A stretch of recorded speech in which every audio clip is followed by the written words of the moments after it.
Hello everyone, I'm Rahul and you're watching StudyIQ IAS English.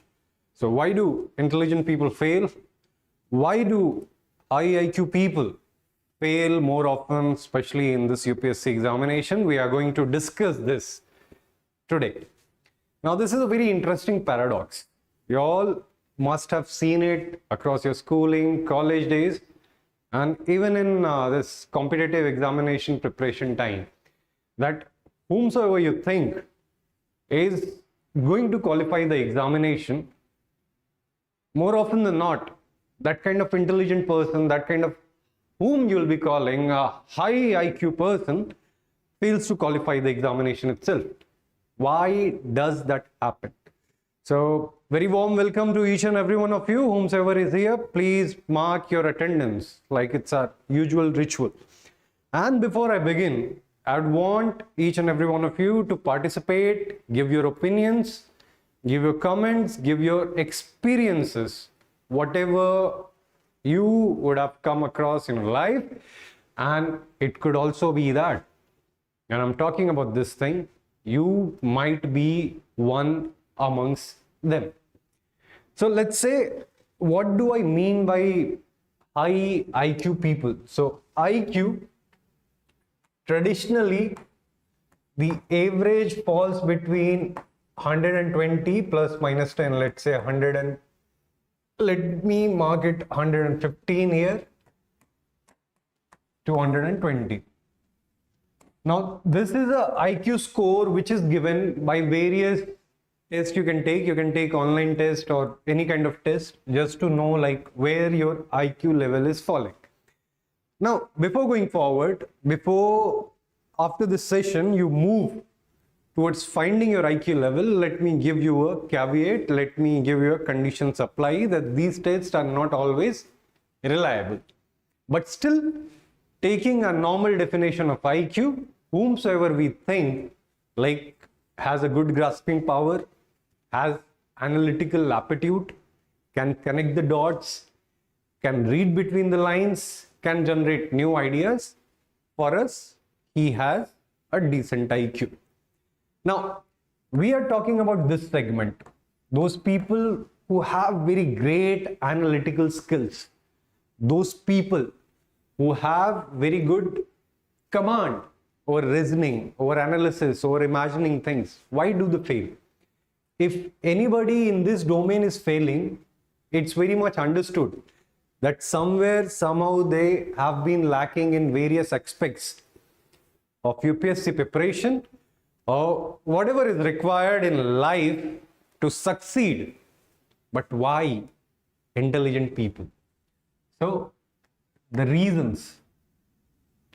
We are going to discuss about what? The reasons why do they fail. So before I start giving you my view or my thoughts, all those people who are watching it live, what do you think? Why does this happen? Very quickly, I want each and every one student on this platform to be very much, what I would say, receptive towards idea. At the same time, each and every one of you should have your own thought process. So what reason do you think about this paradox? So the very first thing is over analysis. Now I'm going to tell you a very interesting story that I've seen across this. You tell a person who is not having a very great intellect or very good understanding or grasping about the situation, you tell him something, he'll take it as it is. He'll apply it and he'll succeed. But the problem with this category of student is overanalysis. For example, if a faculty who has a reputation of giving results, if an institution who knows the process of delivering better results, if they tell or they give something, what these people would start doing, these people would start questioning the process altogether. If Reading newspaper is a ritual without which you cannot do away with. These people would question, why this newspaper only? Why need not I study EPW? For example, a very simple case. Somebody said, you need to read the Hindu. Now, counter opinion would be, why not EPW? Why not Outlook? Why not any other thing? Likewise, if this is told that you need to have a timetable for yourself, or you need to have this process for your preparation, these people will have their own thinking. Somewhere down the line, they'll find one article or one question coming from a very separate book, which is not recommended, which is not said. What these people would do, these people would go for this one question, one source, and they will leave this 9 besides them. And this is what creates the problem. This over-analysis part. So whenever anything is given, anything is said, especially by people who have this thing, what I'll say, reputation of producing results, a track record of guiding, mentoring students. This is the problem. Now, what happened counters to this? A person who knows not nothing, means he knows very little. He goes to the teacher, whatever is said to him, he grasps it, he applies it in his life, and he tastes success. Now, you know, there is this analogy. I mean, let me mark this as a glass. Now, certain people, when the glass is empty, you can fill anything inside it. Now, when it is full, whatever you are going to fill inside, it's going to spill out. This is exactly what happens with people. I'm not saying all the people, but with certain people who already know few things start overflowing. Likewise, this problem is faced in the classroom also. You're telling something to a student, do this, this. He already have some preconceived notions. I'll not be doing this. I'll not be doing that. And then you see the result. What happens? The net outcome? In your ego, that I already know these things, you don't grasp. You are not receptive to the ideas that are going to help you. And this creates a very big problem. Now, moving on to the next reason. Next reason is perfection. The high IQ people seek for something. If I'm doing something, it has to be very much perfect. If I am starting my preparation, it will be very meticulous. I'll be very much what? I'll be very much, methodological in my approach. There are certain segments, especially with respect to UPSC. This thing is not going to help, because I have never seen a topper who can very honestly tell that he was able to finish the UPSC syllabus in entirety. I've never met even a single topper till this date. What it means that you have to cover a larger area rather than going into the details. You have to ensure if 100 questions are coming, you have to be able to solve or have idea about 80% of the things. Don't run after this 20% element which in any way cannot be prepared. There are certain things that you have to leave out. There are certain things which you'll not be able to totally do it. This is the next big reason. Now, next thing. Next thing is what I called as bounded intelligence. What I mean by this, anybody can be a great thinker, great master. For example, let's start talking about democracy itself. Let's start talking about state. Let's start talking about what is a nation, what makes a nation. Let's start talking about secularism itself. People will have opinion. For that matter, leaving all these aside, let's start talking about Gandhiji. There would be directly two segments of student. One would be speaking vehemently against him, one would be speaking vehemently in favor of him. But the problem is UPSC requiring you to go to that level? No. In UPSC, the bounded intelligence will be required in the form of polity. You need to know polity as prescribed by the UPSC syllabus, which is based upon what our constitution says, rather than going and correcting the politics itself, that I am going to be a revolutionary, I am going to change each and every system. That is not going to work. You are not here for a revolution in this examination. In personal life, in this lifetime, I wish that whatever you wish to be, Trotsky, Lenin, Stalin, whatever you wish to be, you can be, but not in this examination.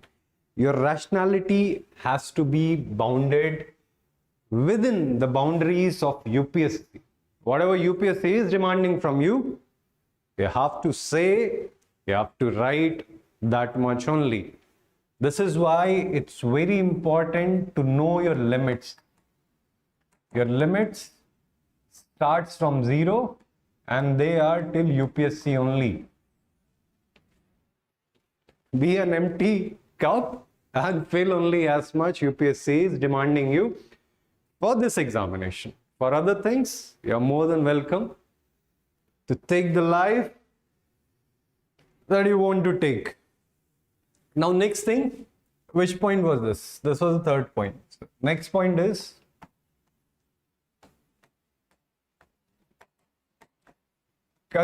consistency. Now, yesterday I met a person, last evening. We had a talk about this thing. He said, I'm going to do this thing regularly for 1 year. What do you think? What will happen at the end of the year? You are trying to run some project. I told him, if you are going to be consistent, if you're going to be consistent with your efforts, you are going to get good results. You're not going to fail in entirety. At least something would come out of it. So there is one question or one this thing. Shah Israr is here. Israr, very welcome to you. And then Butterfly is here, not understanding the pulse of UPSC. The devil lies in the detail. You have to go into the detailings to know the pulse of UPSC. And detailing, I don't mean that you have to drone yourself. You have to increase your width. Now, coming back here, high IQ people, what happens with them? They are blessed with this, quantum of energy. They have high energy when they're doing something which is interesting to them. For example, ChatGPT comes. A high IQ person would be very much curious, like how I'm going to integrate ChatGPT with my UPSC preparation. My notes would be becoming digital. This would be going in my notes section. This will be automatically creating my notes, then MCQs, each and everything. He'll do this thing for 2 days. Then on the third day, he'll be flat. He'll be studying about parliament or the historical background, which will be attracting him very much. He'll be like, I'm going to study end to end. But when there will be certain topics like constitutional bodies, non-constitutional bodies, he'll lose the steam and he'll fall flat. So in the end, what happens? There'll be one person who will have consistent energy and in the end, he will win. But on the other side, there will be this high IQ person who will work in the burst of energy. Someday, very good energy, next day 0, again high. So net result would be somewhere here. So by the end of the year, the difference that is going to come is going to be humongous. This inconsistent effort is not going to lead you anywhere. rather in the end, you'll be in problem. Why? Whatever time, energy is given in an inconsistent efforts, it becomes zero in the end. That time is wasted, that energy is wasted. So, rather be consistent in your efforts. That would matter more. Now, next thing, I'm a big fan of this word. I believe that reality is driven by your imagination. How you imagine things, that matter very much. Now, what happens with someone having lesser IQ, or what happens with people with very great IQ, is that their imagination is very good. But given that it's not bounded, it does not help them. It traps them. They become victim of their own imagination. Now, what happens with people who are intelligent enough, or ultimately those who succeed? They also imagine things, but what they start doing, they start anticipating. What might be coming in the question paper? What things are important? They start anticipating. What happens with these people, very sorry to use this word, but it's hallucination. That they start thinking about scenarios and things which are not even relevant. And hence the difference. The person who is going to anticipate, he is going to get better results rather than the person who is going to hallucinate about scenarios which are not necessary or required. So my dear friends, this was from my side. In the end, my suggestion would be receptive. Take this examination as something that has to be cracked via proven process, via proven methods, via proven strategies that has worked time and again, rather than investing, especially the formative years, running after something that has got no proven track record. I don't say that outlier things don't work. I don't say that the mavericks don't get success. But for this examination, what you need is a proven roadmap that has been worked again and again by toppers, by students who have got selected. This thing is going to help you more. So this was all from my side. I just hope you liked the session. If you have any queries, if you have any comments, you can mention them in the comments. I'll pick them up, I'll answer them. And if you have any other thought process, if you have any suggestions for us, that could be for our online classes, that could be for our YouTube sessions which you'll want, or that could be any product delivery, even in the form of free products. If you want from us, you can message us. I'll just ensure that my team would reach out to you. And the very next thing, I just hope you are enjoying the Hindu sessions by Soumya ma'am, Indian Express, Ankit sir, whatever current affairs lectures they are taking on the channel, they are very much relevant to the prelims examination, to the mains examination, and they are also going to help you develop your personality, develop your thought process, the way they connect the topics, the way they present the issues. Next is Alok sir, Praveen sir are taking history and polity respectively. Likewise, very soon Ankit sir would be coming to take economy sessions. Geography lectures would be provided on this thing. So on YouTube itself, you can have a very good base for your preparation. Apart from the special things that we provide in the for our online courses, they are altogether different. But this way also you can prepare a base for your preparation. And lastly, in our app itself, we are providing free PDFs free study materials. And I think like for all of you, for all Study IQ English, I think test series would be provided as a giveaway. I'll just ensure Soumya ma'am and Ankit sir conveys that to you. If they don't, let me know in my next session. I'll just ensure that it reaches out to you. And thanks a lot to each and every one of you for your support, for your love, for your patience, which you have shown with us, to our faculties, in the form of your comments, in the form of your emails. They are very motivating for us. And I, along with my team, we ensure you that whatever support, whatever guidance you require, will be always here for you. We're always here for you. And till the end, we'll be there. So thanks a lot for joining me, and I just hope you